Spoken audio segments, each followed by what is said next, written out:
Welcome everybody to another episode of the Nerd Continuity, where we talk about design, development, and all the other crazy sort of stuff that we find online. I'm your host, Alex, and with me, as usual, the super sexy co-host, Chris Perko. Hello, Chris. Hello. How's it going, Alex? Pretty good, pretty good. How are you? I'm pretty good. Nice. Did you get your Napolitan pizza?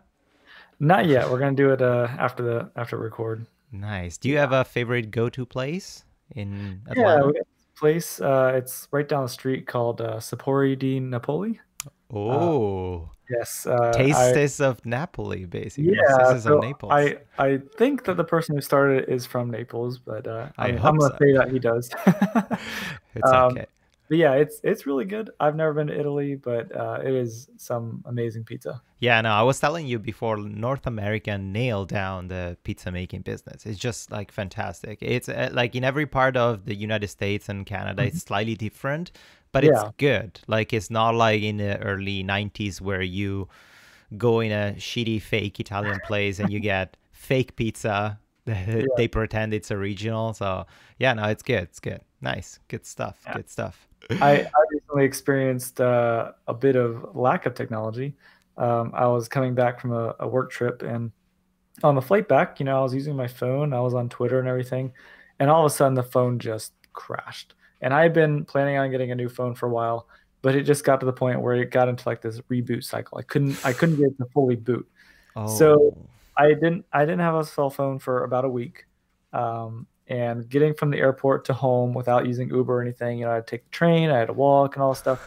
And it was just like, man, there's no payphones anymore. oh yeah, So it's true. How do you talk to people without your yeah, mobile I phone? mean, luckily I had my work computer, and I was able to message my wife, and I was like, hey, I'm gonna take the train home or whatever, because I couldn't get into Uber or Lyft because I would go into the accounts and be like, okay, we're gonna send a text message to your phone to Yeah. confirm the identity. Like, I can't get text messages.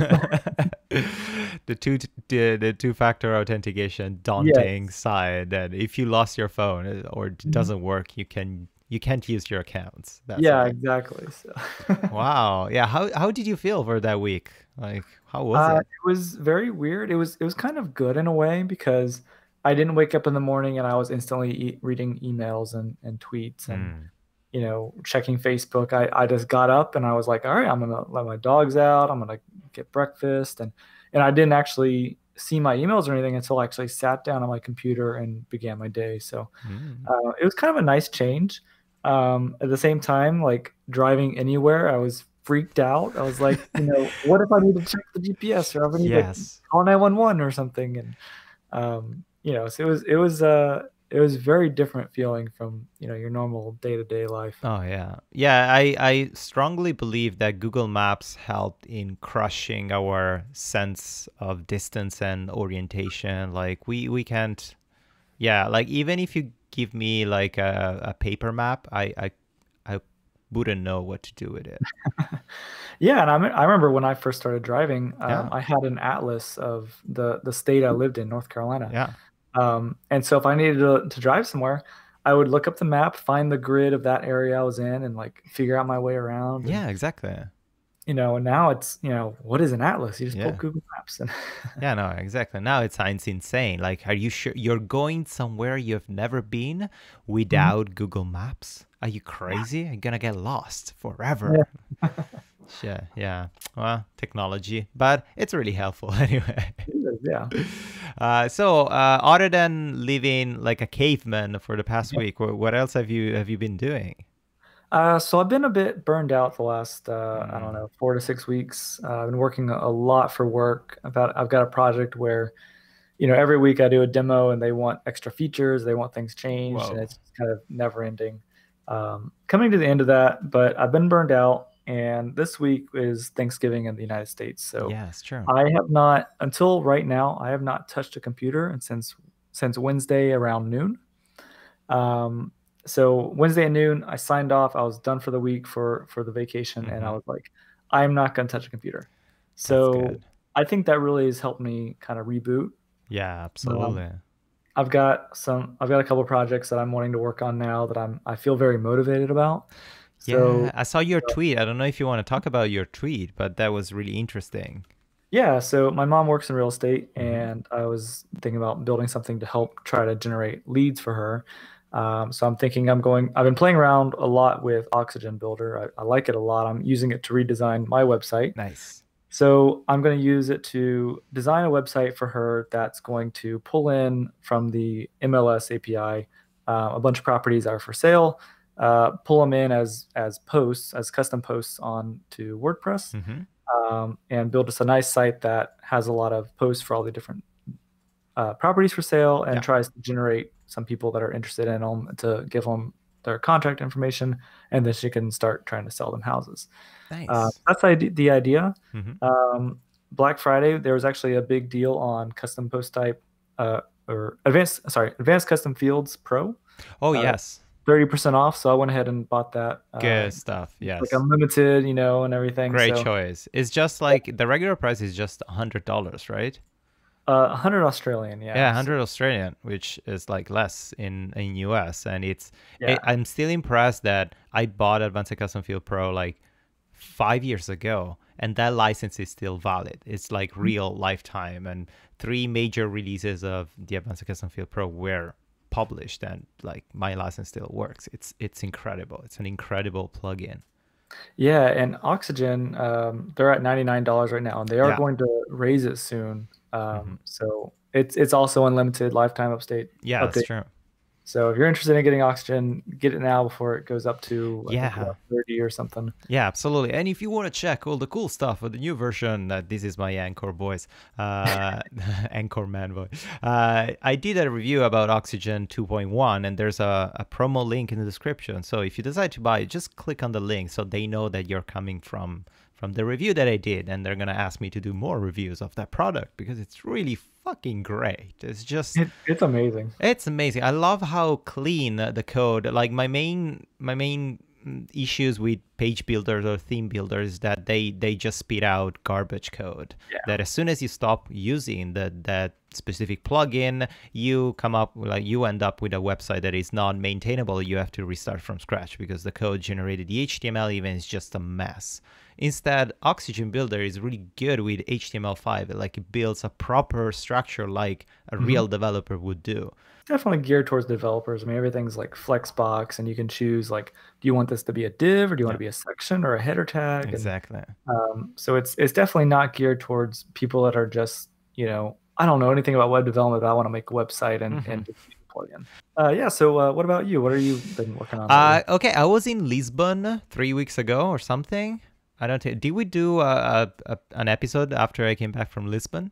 No. No, we Okay, haven't. yeah. I did a quick video review about my experience of the Web Summit. It was incredible anyway, super overwhelming, but Lisbon, a lovely city, and I met a lot of cool people, cool startups that are doing such great work. And in the meantime, I've been trying to make the SSH tunnel work in Sequelor. Hmm. It's a shit show. It's so complicated Really? because by default, by design, the SSH tunneling in Bash or whatever, like in a command line application, a command line tool, it's a session blocker. That means that you cannot run that and then on top run something else. That's why when you have the terminal, you open an SSH connection, that's it. The SSH is open, and you cannot use the same terminal window to do something else. You're inside your SSH server, Yeah. and that's it. Until you close that connection, you cannot do anything else other than chatting like doing something in your server via SSH. So the problem with Sequelor is that I was triggering the SSH connection, it was working, and then I was trying to do the port forwarding. So saying, hey, if you connect to the local port, actually connect to the forwarded port from the SSH, but that there's no physical way to go back. Just like, okay, now leave the SSH open, but go back to the main loop and actually Yeah. connect and open the connection. Like it just freezes and it stays there. It's connected, but it stays there. So I have no idea what to do. There are a couple of developers actually from FlatHub or like Flatpak in general that are helping me out. They're doing a lot of cool pull requests and improving the code upon. And we're trying to split the code into basically services, like standalone services that they do the things in the background asynchronously, and then they uh, emit a signal to the main application. And when the main application receives the signal of the SSH is open, that triggers the main connection of the database. It's just a mess. I've been working on this for the past 3 weeks, and I'm getting so frustrated because it's totally out of my league. Like, I don't know what I'm doing, and I'm trying to make it work.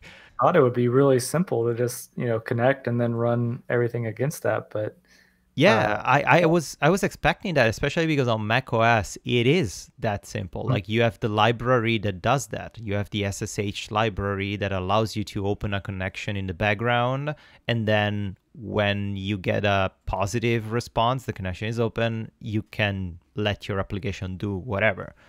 But apparently on Linux, the libssh library, it doesn't work like that. It wasn't considered that. In fact, it's funny because on Twitter, I was talking about the idea of building this thing in SQL. A lot of Linux developers, they answer me like, don't do that. Just don't integrate, like, straight off, like, not even without explaining it. Just like, no, you shouldn't do that. Just if a user wants SSH tunneling, should open a terminal, do SSH tunneling, and then use SQL to connect the database. There's no need to integrate these two things. Now I understand why they've been telling me not to do that. This is fucking insane. But I hope you're able to get it though, because that'd be a really awesome feature. Oh yeah, that would be super helpful, especially because now with SkySilk, basically all my stuff it's just remote, and all my databases, and I'm rebuilding my website as well. I just published everything, and yeah, these developers they're helping me a lot, and they're actually rewriting a lot of my code, which I kind of don't like it, but I see why they are rewriting, because it's better. But I'm really jealous of my code. I'm like, oh, why are you changing this? But it's like, but yeah, no, pretty much it. That's it. At work, we published a new version of Ritual Music, and we launched that super cool and incredibly expensive giveaway that we're doing. I don't know if you saw it. Yeah, like $20,000 in like film gear. Yeah, exactly. It's incredible. Especially it was exciting because I was the one in charge of picking all the products. They told me, okay, this is the budget. You do the bundle. It's like, yes. It's just like, let's get a 4K drone, a MacBook Pro with 4 terabytes. Only the MacBook costs $7,000 because it has like a built-in GPU with 4 gigs of RAM, 4 gigs of memory. For a laptop. For a laptop, yes. 4 terabytes in NVMe drive, which is insanely fast. Oh, yeah. That's incredible. Yeah, it's incredible. And there's the new i9 with how many cores? Like 20,000 cores? I don't know. Yeah. So your redesign, is that's using Vue completely, right? As a single page app? Yes, exactly. The entire backend, it's API based on Laravel, and the front end, it's completely Vue JS. So the entire router, it's a Vue router. We just have only one route in the API in the web route of Laravel that is just catch all and redirects to Vue. And it's also based on Tailwind CSS. We use Tailwind CSS to do the utility for CSS, which is fantastic. Yeah, that's very cool. The new design looks really slick. Thank you. Yeah, I've been designing that for the past 9 months, and I'm so happy. Like, I like when someone reacts like, "Oh, it looks like Spotify," like it's a diminishing thing. But it's like, for me, it's a good thing because that's the feeling that I wanted to give. A feeling of like something that it's known and it's common, and you have pretty much like zero learning curve. It's just like the learning curve is so flat because, oh, I know this interface. I'm used to this interface. It's not a complete ripoff. It's really highly customized, but it reflects the usability of Spotify, which every user knows basically. Like, there's no learning curve. Yeah, you don't want to fix something that's not broken, right? Yeah, exactly. Why we should reinvent the wheel every time. Okay, let's start with these news of the week, or the past week, of the past 3 weeks, because we haven't done this episode in the past 3 weeks. So there's a little trend going on recently, and I just got the new design, or like the new version of Instagram on my Android, and a lot of social media. Instagram was the first one, and now Twitter is following with some redesigning.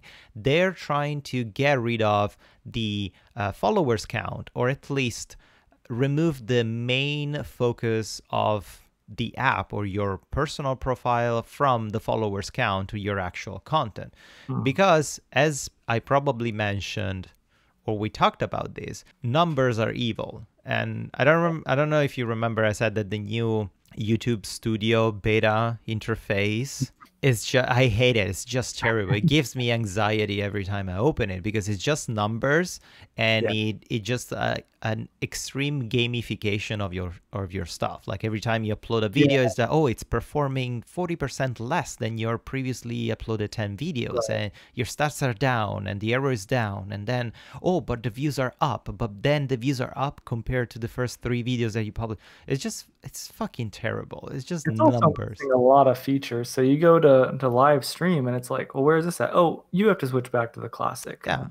You have to go to a completely different website just to set up the stream. And yeah, also to put advertising. If you want to put some ads on your video, you have to go to the old website. But they focus a lot on these numbers in front of you, the numbers of subscribers, the number of views, the number of minutes watched, the numbers of how much you make, the numbers of how much your videos made compared to the previous video that you uploaded. It's just terrible. And users are kind of getting sick of this. And social media are starting to follow sort of this new trend of trying to make less stressful your social media experience. I don't know if you saw the update. You got the update from Instagram. I'm not sure. I haven't noticed any difference on Instagram. I mean, I just got a new phone and installed it. So I didn't get any like updates. But, well, if you go to your profile on Instagram now, well, the picture is on the right, and then your name is bigger and your description is bigger, and then the number of followers and following are down to the left and super small, like are as small as the text size or font size of your description. So you have to actually look for it. You don't see it as a first thing. It's not like... Well, I still have my old one then, because I just pulled it up and it's like the first thing is, here's your post, followers, and how many you're following. Exactly. It's interesting because I kind of like this trend of just don't give too much importance to your numbers. The problem is that, yes, but social medias are all about numbers, especially on Instagram. You cannot access some specific features if you don't have a specific amount of followers. So, okay, yes, remove it, but then you should change the kind of like the business model of your social media. Otherwise, just changing the design doesn't mean anything. Yeah, and I mean, getting like the likes and stuff, it's kind of addicting. Like, well, this picture I posted and it got more likes than the last one. And like I remember my sister-in-law, this was a couple of years ago, she posted a picture, and I went back looking for it, and I was like, oh, where's that picture that you took of you and your son? She's like, oh, I didn't get enough likes on it, so I deleted it. It's like it's a game. It's more of a game to see what your number can be, as opposed to oh, I'm just sharing, this is my life kind of thing. Oh, wow. So you're supposed to be ashamed if you don't get enough likes. Exactly, and you just have to keep all the pictures that have the most likes. Yes, exactly. Oh, that's apparently the point of it. So I should delete my whole account then. Okay, great. Oh, that's absurd. Oh my God, yes. Well, whatever. Social media are stupid if you get addicted and you try to turn them into like a full-time job, or it's like everyone loses. It's just so terrible. I don't know if you notice, like all these influencers or whatever, the people that they work in social media, they're all immensely depressed and they're not happy. It's absurd. Like every time a video comes up from like an influencer or a social media personality, hey, I have depression and anxiety and I want to quit. Oh, guess what? It's not a news. Like it's normal. All these things are wired to make us feel depressed. So Yeah. That's the thing. But moving on. Yeah, so WordPress 5.0 release candidate is out. They were Mhm. supposed to release like the full 5.0, I think in 2 days from now on the 27th. Yes. They've pushed it back, which is a very good thing. I have not tried the RC, have you? Yes, I did, You did. and it's as like I personally feel like it's as stable as having the 4.9 plus the Gutenberg plugin installed. Yeah. Is pretty much exactly the same because other than basically like working on Gutenberg and Mhm. the full integration, they didn't change much for the rest. Yeah, Like that's what I've this, heard. yeah, the settings API are still a fucking mess, and the customizer API were left behind completely. The customizer was the new fancy things, and now completely ignored. I really Uh, like the customizer. I thought it had a lot of potential. It was, yeah, me too. I think they should have been like evolving that and allowing editing posts through the customizer, not yeah. completely build a new text editor completely from scratch. But whatever. But yeah, no, it's still the same problems and still the same things. Yeah, and so now they have a classic editor plugin so that So when you good. get WordPress 5, you can get a plugin so you can go back to the old editor. And what's funny is if you look at the ratings on Gutenberg plugin and the classic editor plugin, is that the Gutenberg plugin has horrible reviews, like tons of reviews, and it's all like, I don't know, 2.5 or something average. And then the classic editor has like this high, like near 5.0 rating where everybody's like, oh, this thing is amazing. And um, it's like I want to see WordPress move forward with some new technologies and things, but it's got such bad reviews and so many people have had problems with Gutenberg that it's like everybody wants to just install the classic editor. So you upgrade to WordPress 5.0 and then you install classic editor and you basically have old WordPress. Yeah, you just don't upgrade. Yeah, no, it's stupid. It's kind of ridiculous. I don't know. I don't know what to say. I'm kind of baffled, especially by the whole thing. I don't know if you follow this guy on Twitter called Martin Rand Hendrickson. His Twitter handle is more and then 10, number 10, because his name is Morten. So more Okay. number 10. This guy is really like heavily involved in the WordPress community. I think he participated also in the release of older versions of WordPress. He's mostly famous for his video on Grid CSS. He was like the guy that did this massive presentation on Grid CSS. It was really good. But he's been tweeting a lot about WordPress 5 and has been openly criticizing WordPress 5, especially for the release strategy and the roadmap. Yeah. And his recent tweets are basically reporting of unresolved issues. So they literally, like, WordPress released the release candidate, which is in software development, a release candidate. It's something that you think it's bug free and Mhm. it's almost ready to be like the final version or the final release of your new version, the new version Yeah. of your product. Instead, the release candidate of WordPress was released with 70, almost 70 unreleased, like unresolved issues, plus 14 breaking features that were pushed to WordPress 5.1.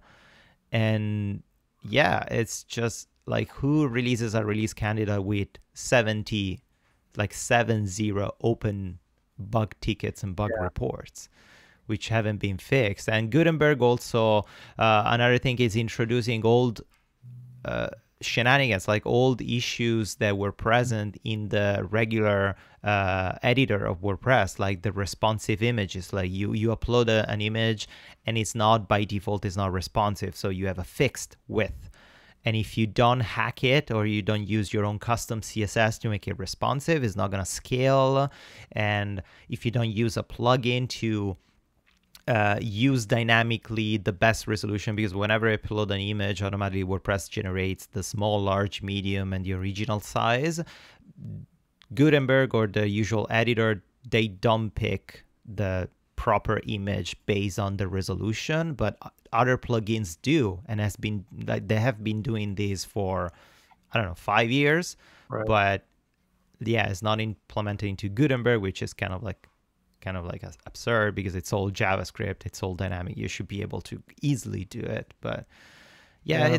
it's what do you think about this? It's like, it looks like WordPress was kind of like the center or like the example of good software development, like great backward compatibility down to 10 years, great stability, Yeah. and ease of fixing and debugging. And yeah, instead now it feels like they're trying to catch up with the competition, but it's not really done Yeah. I don't properly. know. It's like, they're calling this 5.0. I mean, this is a major version, and all they're really doing is changing the editor. Yeah. It's almost like they should have spent the time to develop 5.0 to be, bring WordPress up to, more modern development standards. Mm-hmm. Maybe bring in MVC, or like you said, the settings API is a complete mess. Yeah. Um, bring all that stuff up to more modern practices in terms of development. And yeah, sure, Gutenberg. Okay, why don't we just make it as a cool plugin that's already added to WordPress that you can activate? You can delete it, you can activate it, whatever, it's there. Mm-hmm. Uh, but I feel like saying WordPress 5.0 is just Gutenberg is just kind of like a letdown. It feels like also if you check the roadmap of the WordPress core, it feels like even all the future version of WordPress up until 5.1 will be mostly focused on Gutenberg, because all the issues that they've been having, they've been pushed to next version, like future version of WordPress. Previous issues that have been tracked for years, they have been completely ignored, and I don't think they will tackle them.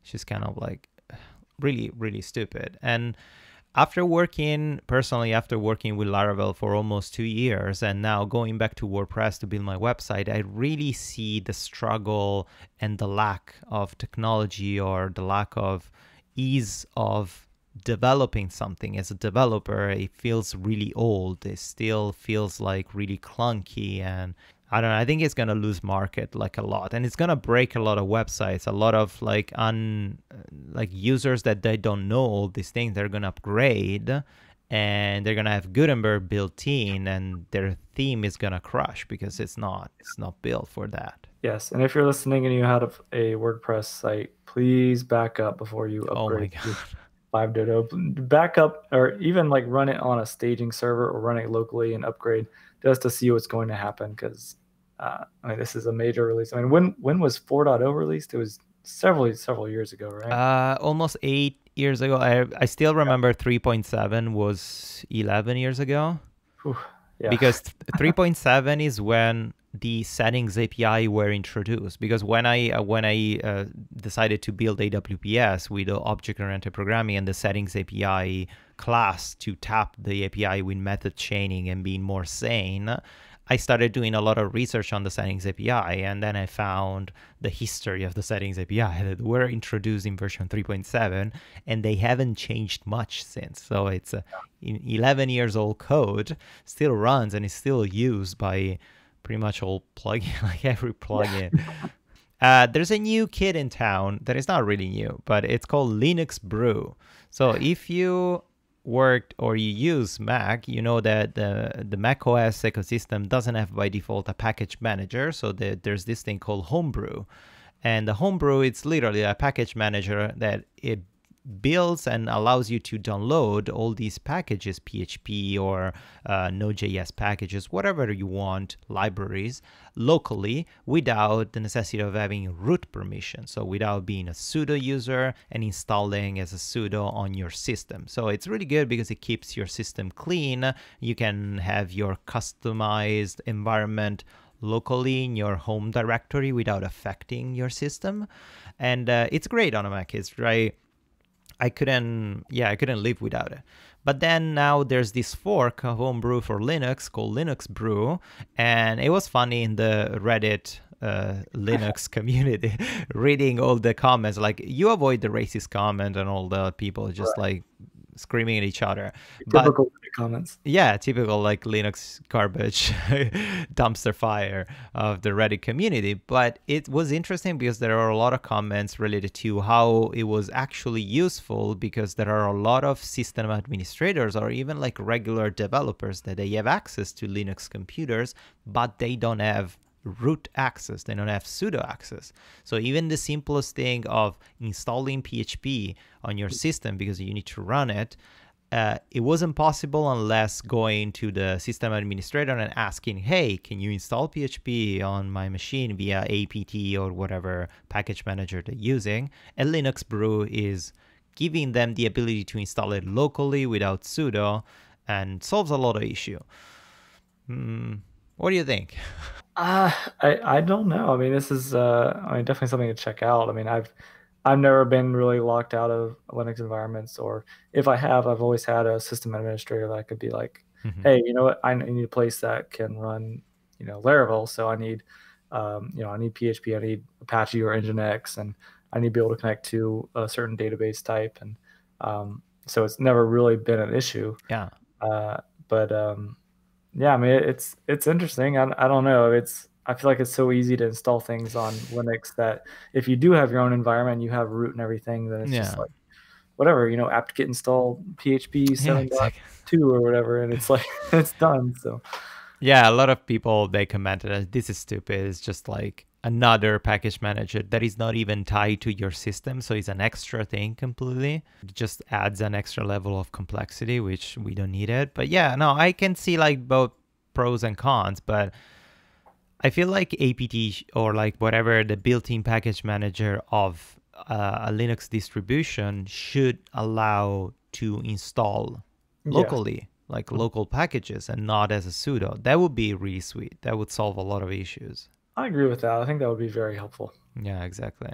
Whatever. It's a package. Like I think I'm gonna try to install it on a partition and see if it's actually useful. Especially to see how hard then is to wire your stuff on your computer to actually use the locally installed version of the things instead of the global PHP version of nginx or whatever. Just Yeah. use the local install with Linux Brew. Let's see how hard it is. But that's it. Moving on. Natron. Have you ever used Natron? I have not, no. Natron is an open source. Is it open source? No, I don't think it's open source, but it's a free software for VFX, for visual effects. And I use Natron personally to build a beautiful, beautiful intro to my videos.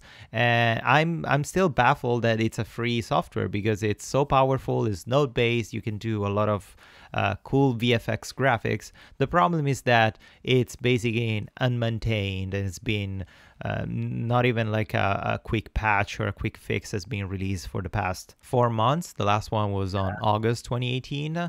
And there's this really good article written on LibreGraphics Word about the demise of Natron.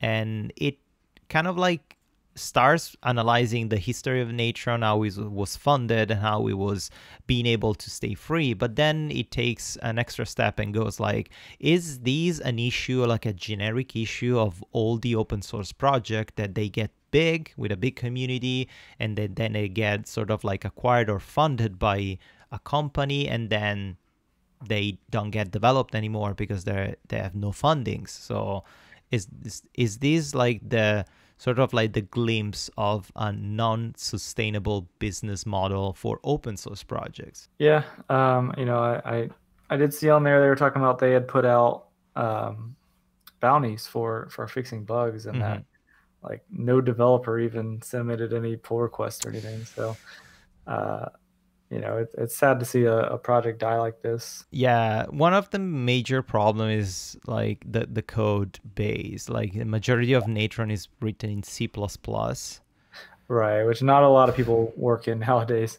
Yeah, exactly. And then some through the years they've been integrating like section of Qt and then a little bit of OpenGL and then a little bit of Python. So I'd say the code base is probably terrible and it's really hard to read and really hard to do something. That's one of the major issues of things. But I don't think it's a glimpse in the futures of open source project because there are a lot of open source projects that are massively successful, like Oh yeah. Krita or Blender.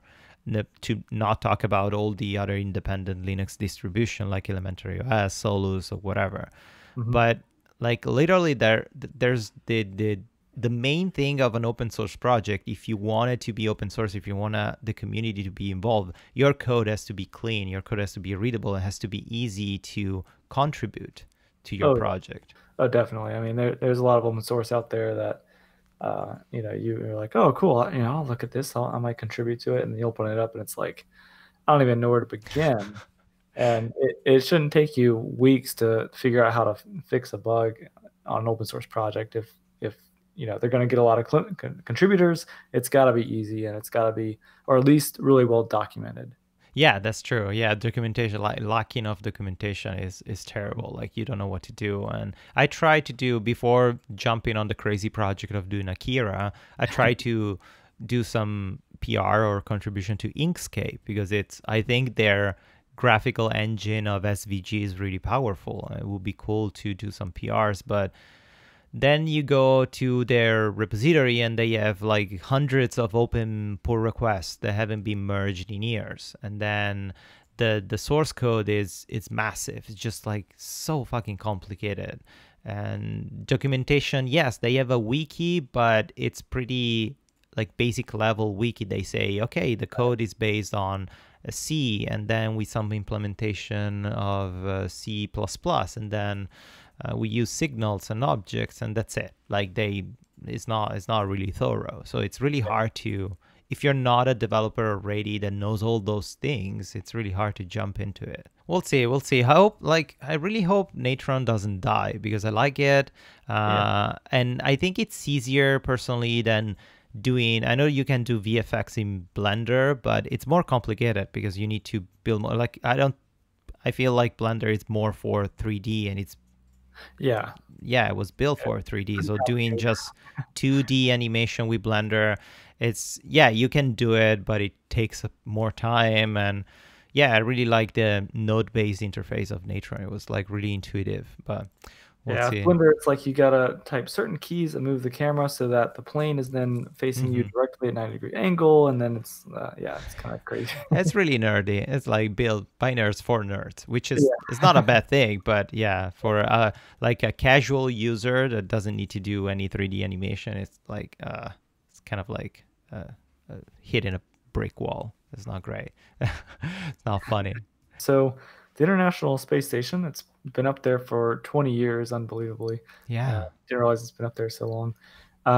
Some astronaut opened up an old locker and found a whole bunch of floppy disks that include Windows 95 and 98 from some astronauts that were up there back in like 2000. And so they've got pictures of all these like floppy disks just like floating around up there. And I mean, that's just incredible to me that it's like we were still using floppy disks back then. I mean, I remember using them in 1998, right? Yeah.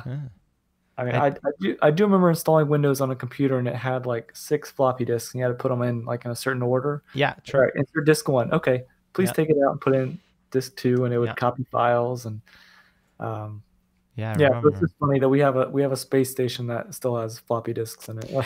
So this is amazing, but the real question is this: like, is that like that means the International Space Station for a period of time was running on Windows 95, or it was like a personal floppy disk of an astronaut that's like, I like solitaire or like playing. Yeah, I mean, it is amazing. And I think about like before then, when they were initially sending up like the Apollo missions to the moon, and like what were they using back then? I mean, the code must have been terrible. Yeah, exactly. Well, it's like, what was the total computation power of the Apollo 11s? Like less than the phone. What was it? 500 kilobytes or something. Yeah, and I know at one point that somebody made a mistake in the code, and they were using the imperial system instead of the metric, and it completely like made the rocket, I forget if it was on reentry or something. It Whoopsie. It like crashed and burned, and it was because of a bad conversion in the code. And it's like we came a long way, definitely, from floppy disks to having an SD card with 10 terabytes of data. Yeah. And now you can run the space station on Node.js using Electron, right? Oh yeah, so fast. With 20 terabytes of RAM. Yeah, exactly. It's like I don't want to believe that like any space things or anything that we put in space was running any sort of like Windows version. I don't want to believe that. It's not possible. Actually, I know for a fact. I know a friend of mine. She worked at CERN, the Hadron Collider in Switzerland. Oh wow. And to do the calculation, all the things were running Windows 98. Wow. And these like 5 years ago, when Windows Vista was there, like, no, what was it? Windows 7. 5 years ago, Windows 7. Yes. Wow. That's great. Yeah, it's crazy because they built a system when that operating system was like the best one available, and all the software that they use, or the data analysis and the even like the data storage type that they use, they're all compatible for that version. So they literally cannot upgrade. That's why they're on their own separated intranet that doesn't allow automatic updates from the cloud or from the ether. Otherwise, it's gonna just crush the Hadron Collider and create a black hole, because those computers cannot be upgraded. Wow. Yeah, it's pretty intense. You know the movie series The Matrix, right? Oh yeah, I absolutely. don't know if you ever saw it on YouTube. It's an old video, but it's called like If the Matrix Ran on Windows. Yes. That thing is just like on point with things Yeah, like, it's just like the loading bars is going up, but the time remaining is getting longer. Yes, it's true. That's not even satire. It's just like reporting, like journalism, reporting of real life events. Moving on, Vue JS 3 allegedly was presented at a Vue conference in Toronto, and we cannot find anything about it. Yeah. All I've heard is I've heard a few things. For one, they're dropping IE support. Which is good. Yes, it is good. Vue 2.5, I think, or 2.4 is where they are right now, and they were, really wanting to, push this thing forward, and they were just running into limitations due to compatibility with IE. So with Vue.js 3, Edge will be supported, and of course all modern browsers will be supported, but they're dropping support for IE. They will continue developing Vue 2.5 in parallel so that they can bring new features to IE. It's just not going to be as good, I'm sure. But yeah, Vue 3 is supposed to be much smaller, which means much faster load times on your web apps, and also much faster than Vue 2. So that's very exciting to see what it's going to be like. And I'm not sure when they're going to release it, but hopefully sometime soon, because I want to play with it. Oh yeah, I can't wait to play it. And I remember right after the conference, there was a blog post that came up, and I started reading it. It was really detailed. It was showing also some highlights on how the template syntax was getting less verbose and easier and lighter to write, with less, sometimes when you have to return data in Vue.js, you have to put a return function that you open the data model, and then you open an array, and then you put that array inside another object, and then you return that object. It's kind of like sometimes like, that's complicated. Yeah, it's quite a bit of overkill. Yeah, and then there was also these other section that was saying that they wanted to implement built-in discoverability of all the packages. So it wasn't necessary anymore to say vue.use and put the package name. Oh, nice. If you had that package installed and in a template or in a script section, you were using the name of the package, automatically Vue was going to include that package just in that view, just in that template. So not globally, but just when it was necessary to make it faster. But I cannot find the blog post anymore. Really, like, it's upsetting me so much because it was so good, it was so detailed, so now it disappears. So I don't know if I'm really bad at Googling and I completely forgot what it did, or they actually deleted it because they weren't supposed to release so many details. Yeah. I'm definitely looking forward to seeing more like detailed information on it. But it all sounds very exciting right now. It is. I'm kind of slightly terrified about the upgrading process because also like Ritual Music, the front end, it's all Vue.js and it's highly customized. And right. Since they're gonna break a lot of backward compatibility for the new version, I don't know when I'm gonna actually put aside some time to upgrade it.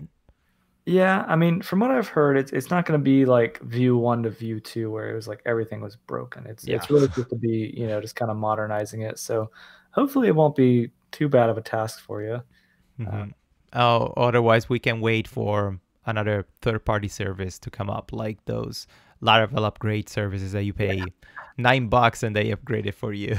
Yeah, those things are like, we have a Laravel app at my full-time position, and it is a huge app. So, upgrading Laravel and paying $9 for it to do everything for you is just Yeah, like, yeah, that's a do it. no-brainer. I can spend hours doing this, or I can spend $9. Yeah, take my money all the time. Like, Yeah. go for it. Just do it. If you break it, you pay back, and you also get the consequences. I don't, so it's fine. So our team is growing really fast. Our company has seen what we're capable of doing, and they're just like, "All right, we have tons for you to do, and how else can you do it?" And we're like, "Well, we need more developers." So Nice. we are hiring another mid-level. Sadly, U.S. based only. Um, they even really want them to be at Little Rock, Arkansas, but they are willing to open that up to more remote Uh-huh. developers. All of us are remote. There's a couple of us that are in Arkansas. They're still, a couple hours from the main office. But Mm-hmm. yeah, so if you're a mid-level US-based developer that has Laravel experience, we'd love to see your resume and talk to you. Yeah. So just reach out to me on Twitter, on wherever. You may have seen we actually had an ad on larajobs.com. Nice. On there, it doesn't even say remote; it says Little Rock. But uh, you know, if you're interested, definitely let us know. I'd love to speak to you. Nice. Good stuff. It's great. It's great when the team is growing. Like, how's the integration of the new developers in your team? It's been great. I mean, earlier this year, it was just me and an architect, and we brought in one developer that was already working for us, but not in the Laravel space. Mm-hmm. We brought him in. We just hired two more this fall. One of the guys, I met him at Laracon actually, and I was like at a train station by myself, like I don't even know if this is the right train. How do I get to Laracon? And he shows up and he's like, "Hey, are you going to Laracon?" I was like, "I'm going to Laracon too." So we met there, and then he ended up interviewing and just got hired. So that's why I was in Little Rock 2 weeks ago. Met him at the office as well as the other guy we hired a few weeks earlier. Nice. We worked on getting his computer set up and working him through the code, showing him the architecture and everything. And so yeah, he's off and running, and we've gone from just two of us to having me as a senior dev, an architect, and three mid-level developers. And we're gonna have one more. I'd Wow. really like to also hire one like junior, like entry-level position. Yeah. Just haven't gotten the funds for that yet, but Mm-hmm.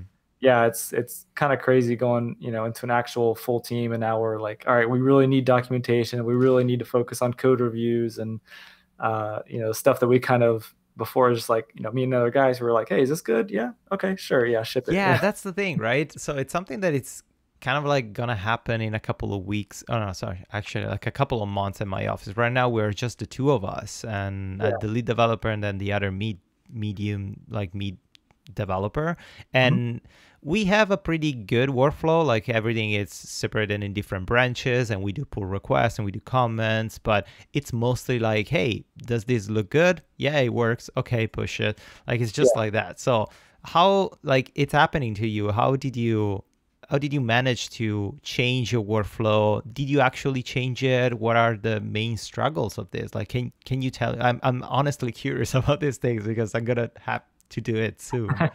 Yeah, so we're kind of in a weird space right now where half the team is working on one project, and I'm kind of off doing a separate project altogether. Mm, It's all kind of part of the one app, but we're kind of working on two completely separate pieces.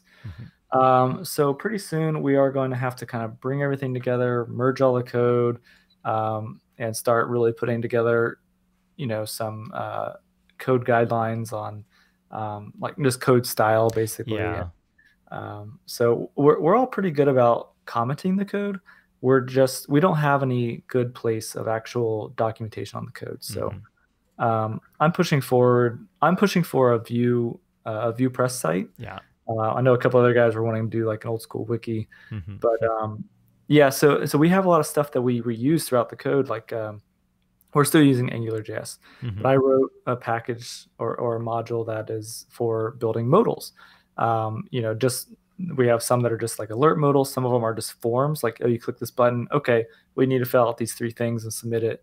So we've got that one place that kind of handles all that, but we don't have any documentation saying, oh, if you want a form modal, this is how you do it. Here's example code.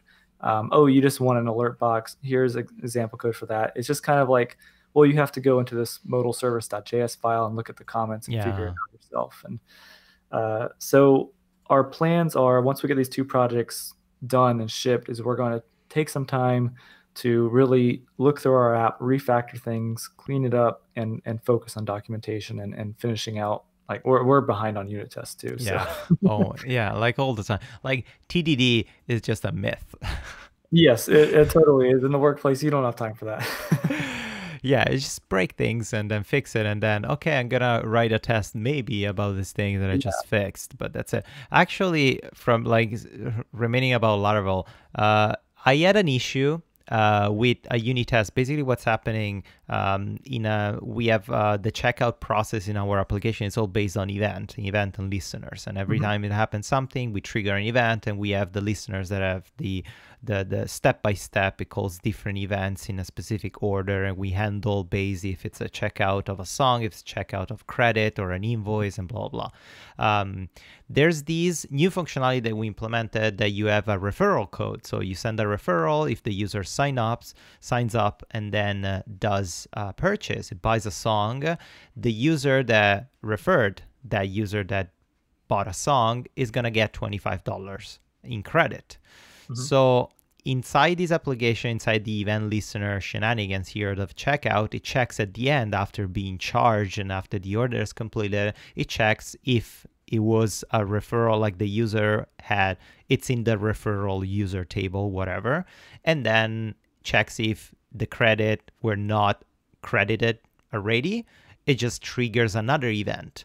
And it's all working, it's all fine. The problem with the test, in order to run or write a test to mock an event, you have to simulate the trigger of the event, because if you run a test and you push the API call and you push the event, it actually triggers the event. So it starts sending emails, it starts sending the test doesn't account for the code to say, hey, this is a test, don't actually do it. It's just like triggers literally everything, which is insane.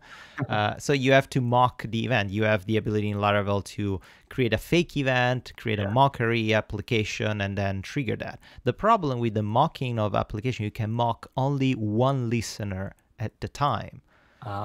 So because in our workflow, we have the first listener that is checkout, and then the second listener gets triggered if we need to credit the user, we cannot test that. And it's driving me crazy, because literally, like, if I test the first listener, it works. If I test the second of the credit listener as a standalone, it works. But if I test the whole process together, I cannot mock 2 listeners at once and listen for their response in the test at the same time. Or it's the first or it's the second. That's interesting. That's a big problem. Yeah, it's like, this is insane, and I cannot find an example. It's just such a unique example that I cannot find any information online. Is driving me kind of insane. So I think what I'm gonna do to solve this problem, because it's a really important section, so I want to test it. I don't want to ship it with. Actually, we already ship it. It's already there. We test it manually. It works. So finger crossed. But I don't want to leave it like that. It's really important. We're just giving away free money. I don't want to accidentally give away more or to random people. I think I'm going to extract the checking of the giving credit to the user to a standalone event. And I'm going to trigger the event as the last one in the workflow of the listener. So I can test that event in the same listener because it's part of the same listener. Right now, I can go to Virtual Music, try to break it, and get free stuff, right? Oh yes, go for it. Just use and if you get a couple of $1,000s in credit, we're definitely not gonna remove it because we're nice guys. All right. All right. Actually, it happens to a user. He tried. His email was, I'm gonna make up this email because I don't want to give it for real. His email was like, for example, 12345 and then alex@gmail.com. And then he sent 7 referrals to 12345 6 Alex at Gmail, 1234567 Alex, and approved all these referrals for himself. So he got like $300 of free credit. And we watch, well, like we keep track of all these things. We watch it, it's like, come on, dude, we blocked his account. We sent him an email. Okay, we enjoy that you really like our platform, but please Give us money. yeah, don't. It's if you try to scam us, don't be so obvious. That's it. Yeah, really. Silly. Okay, let's conclude with a bunch of recommendations for our users. And my recommendation personally is to watch The Sinner on Netflix. They just released season 2, and actually with Sabrina, we watched it when we were in Lisbon. Instead of sleeping, we were watching The Sinner because, you know, jet lag, we didn't know to do. And it's just so good.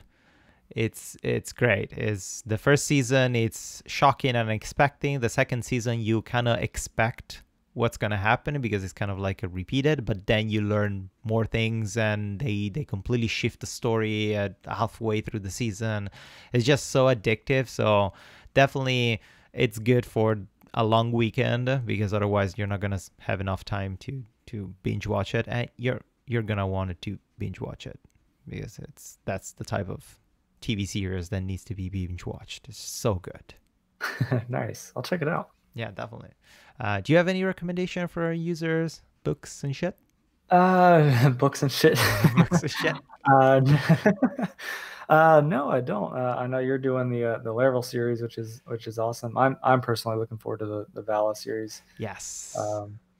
And hopefully I'll start back into a series soon. I feel like I'm coming out of a burnout, so I think I'll get back into making videos, and I've been taking lots of notes on blog posts, so I'm hopefully gonna start writing again. Yeah, nice. Yeah, the trick is, as usual, like pace yourself. Like I tried to do the same when, like at work, it was a crazy week a week ago because we pushed the new app and we pushed the giveaway, and of course as soon as we pushed the giveaway we got thousands of users per second, and we sort of like found millions of different bugs so users couldn't sign up, the usual shenanigans when you push your application, right? So like I was trying at the end of the day coming back home, it's like, okay, now I need to publish this video, or I need to record this, or I need to do the design for my website. I was like, why? Like I worked so much whole day, and now I'm so tired of why I need to push more and burn myself. So no. Oh yeah, exactly. I mean, that was the last thing, is at the end of the day is I wanted to do more code.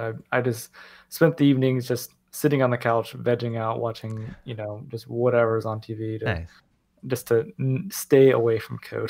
Yes. Well, now you can watch The Sinner. Come on. Yeah. That's a good recommendation. Okay, well, that's pretty much it for this episode. Where can people find you, Chris? You can find me on Twitter at ChrisJPerko. You can find me at chrisperko.net, which is my blog that I haven't updated in like 3 months. Boo. Yeah, that's all right. You can find me on YouTube, just wherever.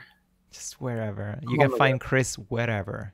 Yes. Chris is everywhere. It's like always present. It's always watching you. I'm watching, yes. Yeah, watching you guys. Okay, and you can find me wherever as well. Like all the links are in the description below this podcast. And thank you guys for listening to these, and leave a like, up, subscribe, and do whatever you want. Just spread the verb and enjoy the rest of the long weekend in Thanksgiving, if you're listening to this during Thanksgiving.